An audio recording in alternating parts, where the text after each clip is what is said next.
ओम श्री परमात्मा नमः।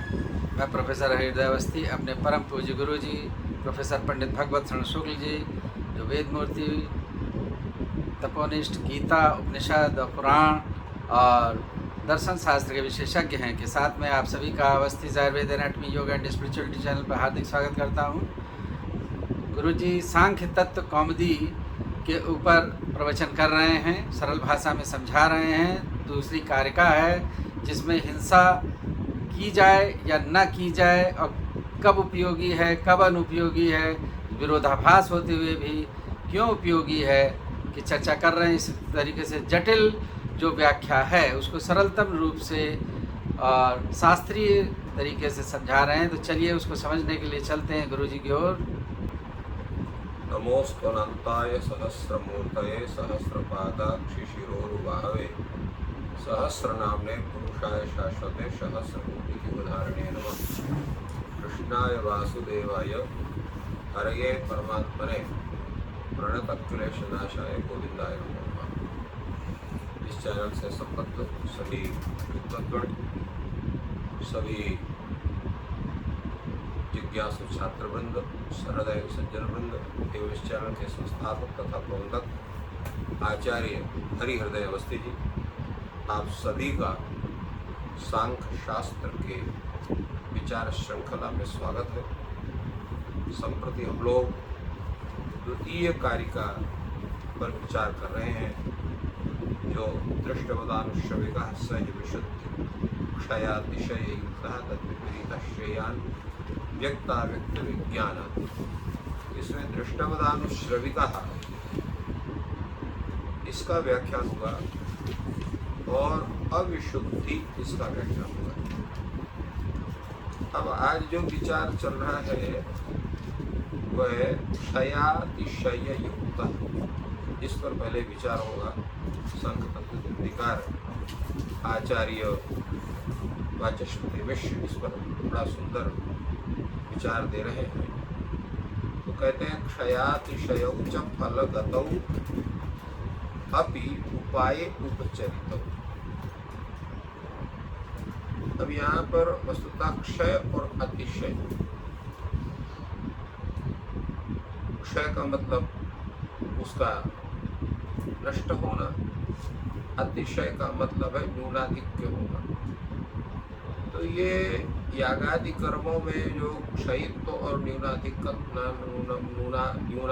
है, तो ये वस्तुतः स्वर्गादि फल में, यागादि कर्म में नहीं। तो स्वर्गादि फल में विद्यमान होने पर भी जो है लक्षणया यागादि उपायों में भी उस दोष को आरोपित किया करके और ये कथन हुआ है। इसलिए लिखा क्षयातिशौ च फलगतौ।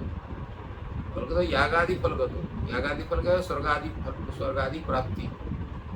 उनमें क्षयित्व है, न्यूनाधिक्यत्व है। परंतु यहाँ जो है उसको जो है तो यहाँ पर गौड़ रूप से जो यागादि कर्म है उन उपायों में उस दोष को आरोपित करके कहा गया। तो इसके विषय में कथम एक क्षयित्व स्वर्गादेः सत्य सति कार्यत्वात् इति अन्वितम्। अनुमान से ये बात हो रही है, क्योंकि जो क्यों हो रहा है कि क्षयित्व स्वर्गादेः सत्य सति कार्यत्वात्। स्वर्गादेः क्षयित्व वर्तते, क्षीणे पुण्य वर्त्य लोकम विशंति, ऐसा कहते हैं। जो आप स्वर्ग आदि लोक की प्राप्ति करते हैं तो जब तक पुण्य रहता तो स्वर्ग में रहेंगे, स्वर्ग के सुखों को भोगेंगे। और पुण्य जब आपका समाप्त हो जाएगा, क्षीण हो जाएगा, तो पुनः आपको मृत्यु लोक में आप प्राप्त करना पड़ेगा। क्षीणे पुण्य वर्त्य लोकम विशंति, इसलिए क्षयित्व है स्वर्ग आदि। और क्या है? कार्य है, क्योंकि यागादि कर्म जो है वो भी कार्य है। तो ये कार्यम तत्त अनित्यम, जो भी कार्य है वो अनित्य होता है, इसलिए कार्यत्वाद वो अनित्य है। दूसरे क्या है कि अन्य केवल आपका जो ज्योतिषोम आदि याग है, सोम याग है, वो स्वर्ग के साधन हो सकते हैं, केवल स्वर्ग के साधन होते हैं। जो ज्योतिषोमादया स्वर्ग मात्र से साधन, केवल स्वर्ग मात्र के साधन होते हैं, अन्य विषय के साधन नहीं होते। किंतु वाजपेयी यज्ञ आदि जो है वो स्वराज्य की प्राप्ति के लिए होते हैं, स्वर्गादि साधन के लिए होते हैं। उसमें न्यूनाधिक है, एक यज्ञ जो है वो स्वर्गादि का साधक है, दूसरा जो है वो स्वराज्य का साधक है। तीसरे ये जो यागादि कर्म है क्या है, क्षय से भी युक्त है और न्यूनाधिक्य से भी युक्त है। दूसरा एक कारण और है, ये जितने भी सुख हैं तो ये जब दूसरे की संपत्ति को देखते हैं तो जो अल्प संपत्ति वाला व्यक्ति है उसको देख करके दुखी होता है। पर संपदुत्कर्षो ही हीन संपदम पुरुषम दुखा करोति। पर संपत्ति से उत्कर्ष को प्राप्त जो व्यक्ति है वो हीन संपदा वाले व्यक्ति को दुखी करता है, क्योंकि उसको देख करके होता है कि इसके बड़ा धन है, मेरे पास कम धन है। तो इस तरह से यहाँ पर भी होता है, जो पुण्यादि प्राप्त किया तो उसको जो भी है पुण्यादि अधिक प्राप्त करने वाले व्यक्ति को, अधिक पुण्यात्मा व्यक्ति को, अधिक सुख फल वाले को देख करके और उसके अंदर ईर्ष्या भाव होकर के उसके प्रति वो भाव होता है कि दुखी होता है। अब यहाँ पर कहा गया है कि अपाम सोम अमृता अपूम,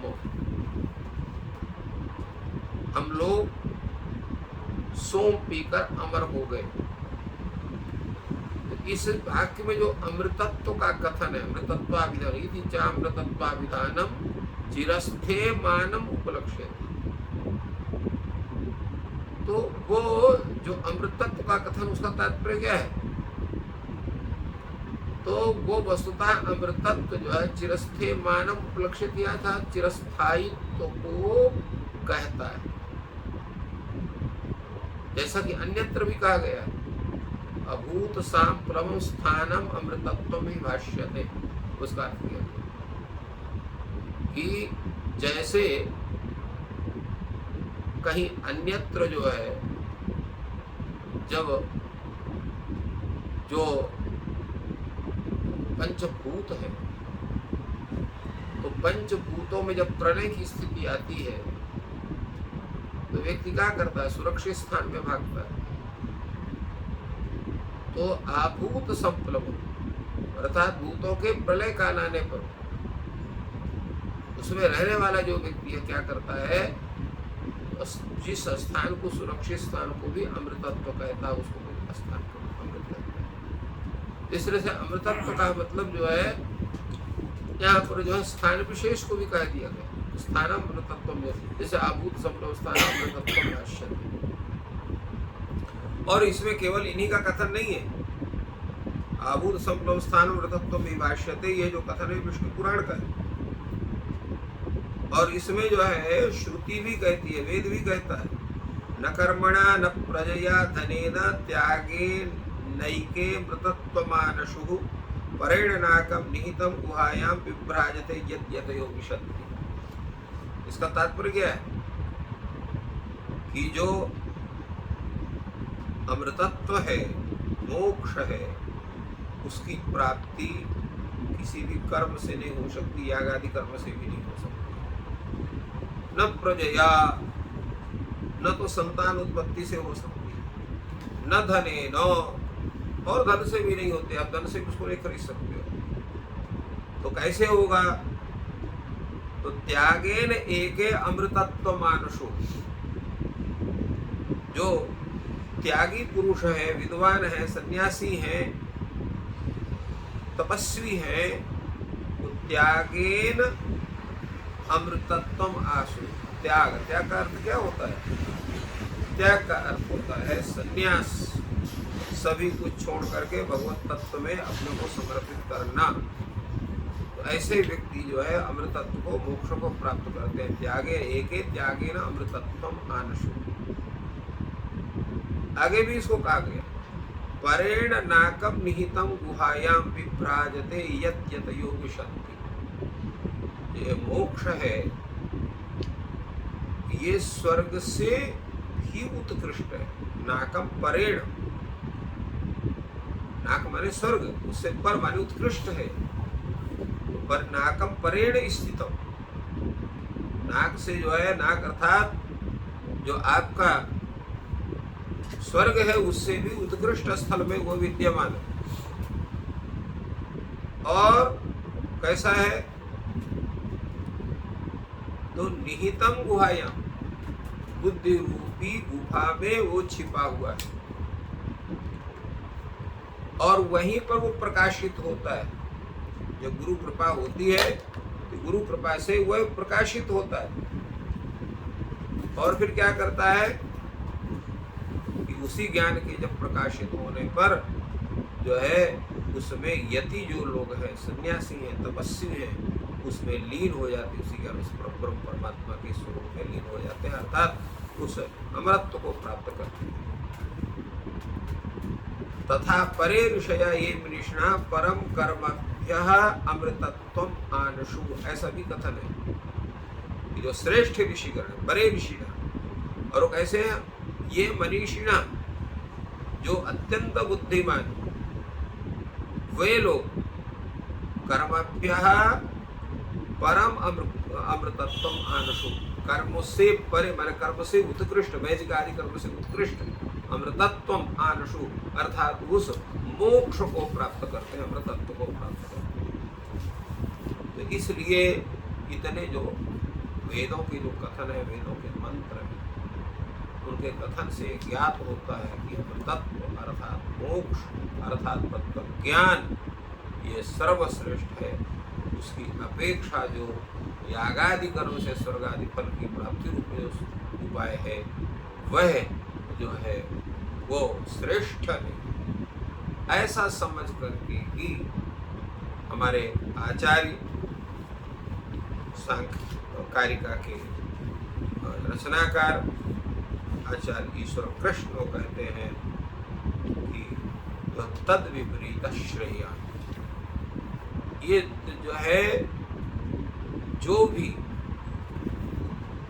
यह अनुश्रविक इत्यादि उपाय बतलाए गए हैं उनसे विपरीत यहाँ पर श्रेष्ठ कौन है, तो श्रेष्ठ तत्व ज्ञान, जिसको यहाँ इन्होंने व्यक्ताव्यक्त विज्ञानात् इस शब्द से कहा है, तो श्रेष्ठता उसकी उन्होंने बताई है। उसकी व्याख्या बड़ी सुंदर आगे इन्होंने किया है, जिस पर हम लोग बाद में चर्चा करते हैं। हम लोग आज की इस वक्तव्य को यही पूर्णता प्रदान करते हैं। सभी को जय श्री भंडारी। तो इस प्रकार गुरु जी ने बहुत ही सरल शब्दों में इस कारका की व्याख्या चला रहे हैं, जिसमें त्याग को सर्वोत्कृष्ट माना है और तत्व ज्ञान ये प्रमुख है, जिससे मोक्ष की प्राप्ति होती है। आगे चर्चा चलेगी, आप लोग जुड़े रहें, ईश्वर आपकी सहायता करें और आपका दिन शुभ हो। धन्यवाद।